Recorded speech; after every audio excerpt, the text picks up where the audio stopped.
we're going to talk about being able to hear and when people mumble their words together.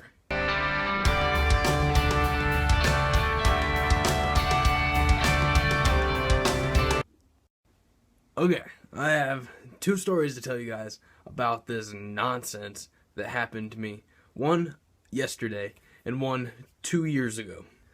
So, people mumbling their words together is probably one of the most annoying things. Now, if it's like the first time, I'll be like, okay, what? Let me give you a full-on example. Hey, Jacob. Yeah? Sorry, what? Like, if it's the first time, it's like, okay, just repeat that one more time. But if it's the second time, or possibly even the third time if you're that patient, you're just like, I don't know how to talk to you if all you do is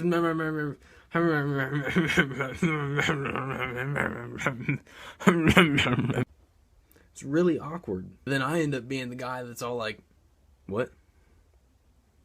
Could you repeat that one more time?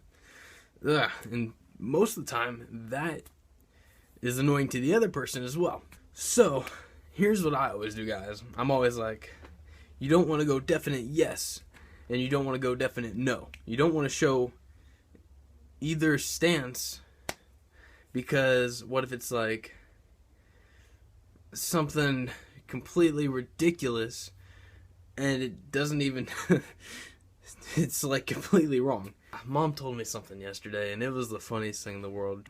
I forget exactly what happened. And okay, I should say that my mom was 12 in this story.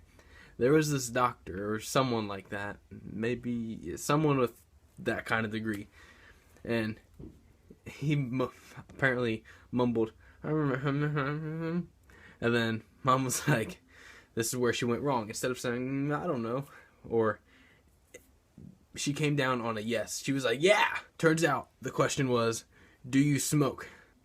She was like, yeah, and she was 12. Okay, so anyway, that is a very good example why you do not want to come down on a definite side. Be on the fence. Say, I'm not sure, I don't know, I can't remember. Something like that. Here are my 2 examples that happened, one from yesterday, one from 2 years ago. So, we'll start with the one from yesterday, because I feel like the one from 2 years ago is funnier, so I'll end with that one. One from yesterday, I was in gym class.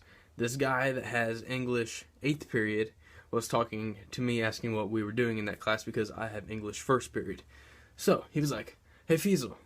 Yeah, what's up? I'm sorry, what? And then at this point, I'm like, I'm not sure. I don't know. Turns out, he was asking me if our teacher was there today, because our teacher takes a lot of, vacation days. He was asking if the teacher was there, and I said, I don't know. And he said, you didn't notice if the teacher was there or not? Why is it when they're asking the question, it's but after I respond, it's always so clear and concise and I can make out every single word. Why is that? I had to come up with something quick. I was like, this is so bad, he's gonna think I'm so dumb. Eventually, this little brain of mine came up with the following response. So he was like, you didn't notice if the teacher was there or not? And I was like, okay, this is where my excuse comes into play.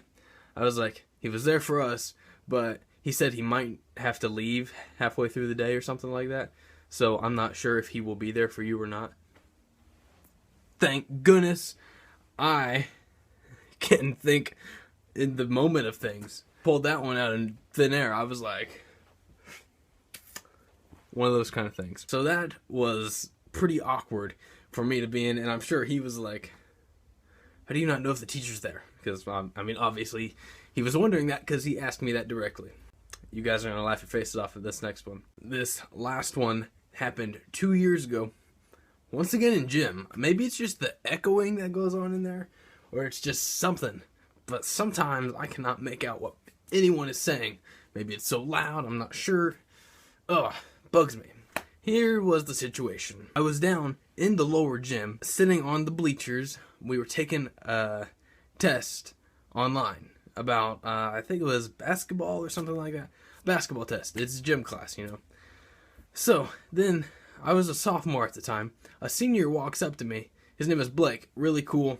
After this awkward conversation, we ended up being pretty good friends. So he sat down next to me. He said, and of course I didn't do the whole what thing because I've developed that over the past 2 years. But I was just like, I went straight to my answer. I was like, I don't know, man. Turns out his question was, hey man, what's your name? That is a case in which I should have asked, I'm sorry, what? One more time? You know, one of those things. Now, Blake thinks I didn't even know my name. So he was like, you don't know your name?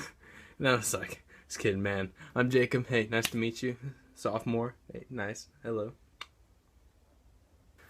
Oh, it was so awkward. Guys, I highly recommend doing those 2 steps.